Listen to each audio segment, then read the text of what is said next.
శ్రీమద్ భాగవతంలోని 177వ పద్యం. ఇది వచన భాగంగా ఉంది. శ్రీకృష్ణుడు తన గర్భస్థుడగు పరీక్షిత్తుని తన చక్రంబుచే రక్షించుట. అనంతరం వ్యాసాది మహర్షుల పూజలు అందుకున్న వాసుదేవుడు ఉద్ధవుణ్ణి సాత్యకిని వెంట పెట్టుకుని ద్వారకకు బయలుదేరాడు. పాండవులందరికీ చెప్పి రథం ఎక్కుతుండగా ఉత్తర తత్తర పడుతూ పరిగెత్తుకు వచ్చి పురుషోత్తమునితో ఇలా మొరపెట్టుకున్నది. 178వ పద్యం.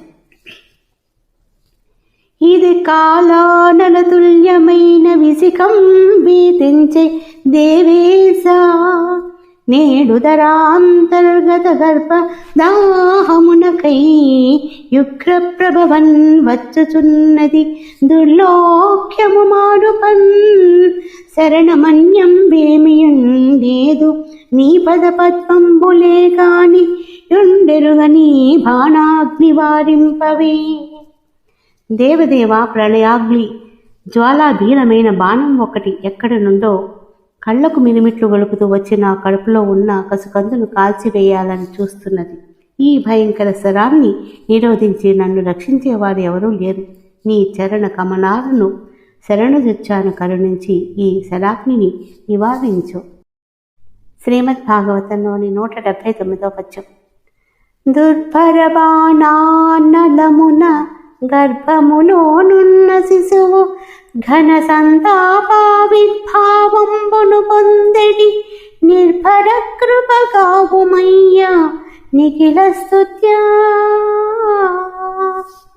ఓ విశ్వంభర, భరింపరాని బాణాగ్నికి కడుపులోనున్న పసికందు కసుకందిపోతున్నాడు. అక్షీణ దాక్షిణ్యంతో రక్షించు. 180వ పద్యం.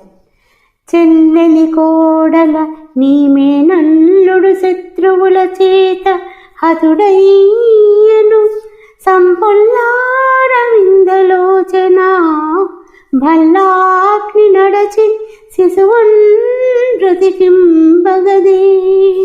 నేను నీ చెల్లెలి సుభద్రమ్మకు కోడల్ని, నీ మేనల్లుణ్ణి.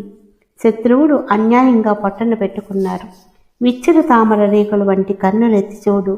ఈ అమ్మును వమ్ము చేసి నా బంగారు తండ్రి ప్రాణాలు కాపాడు. 181వ పద్యం. గర్భమందు కమల గర్భాండ శతములు నిడుముకొని వహించు నీశ్వరేశా, నీకొనొక్క మానవీ గర్భరక్షణమెంత బరువు నిర్వహింతువుగాక.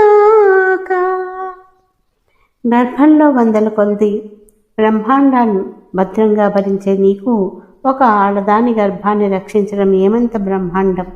ఆపదలోనున్న నన్ను ఆదుకో స్వామి. శ్రీ గోపాలకృష్ణ భగవానికి జై.